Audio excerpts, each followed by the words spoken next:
வணக்கம் பாலாஜி. திருப்பத்தூர் மாவட்டம் வாணியம்பாடி அருகே தெற்கு நேதாஜி என்கிற பகுதிக்கு அருகாமையில் இருக்கிற பாரத் நகர் என்கிற பகுதியில் நீண்ட நாட்களாக கல்குவாரி ஒன்று செயல்படாமல் இருந்திருக்கிறது. இந்த கல்குவாரி அருகே பொதுமக்கள் சென்றபோது இந்த கல்குவாரியில் அடையாளம் செய்யாத பெண்ணுடைய சடலம் இருப்பதாக கண்டு அதிர்ச்சி அடைந்து வாணியம்பாடி கிராமிய காவல்துறைக்கு தகவல் தெரிவித்துள்ளனர். இந்த தகவலின் அடிப்படையில் அங்கு சென்ற கிராமிய காவல்துறை பெண்ணுடைய சடலத்தை மீட்டு வாணியம்பாடி அரசு மருத்துவமனைக்கு அனுப்பி வைத்து பிரேத பரிசோதனைக்காக அனுப்பி வைத்து விசாரணை மேற்கொண்டு வந்தனர். இந்த விசாரணையின் போது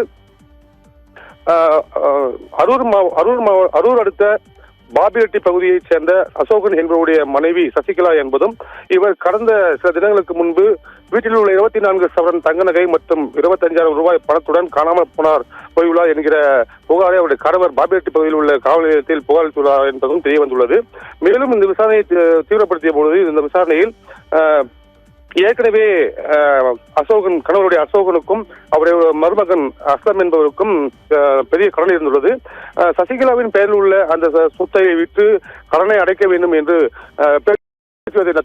அசோகனுக்கும் மனைவி சசிகலாவுக்கும் அடிக்கடி பிரச்சனை வந்துள்ள சூழ்நிலையில கணவனே தன்னுடைய மனைவி சசிகலாவை மருமகனுடன் அசோகனுடன் சேர்ந்து ஆதரவுடன் சேர்ந்து கொலை செய்துவிட்டு அவரை வாணியம்பாடி அருகே உள்ள கல்குவாரியில் செயல்படாத கல்குவாரி வீசி சென்ற சம்பவம் அது அதிர்ச்சிகரமான சம்பவம் வெளியாகி உள்ளது.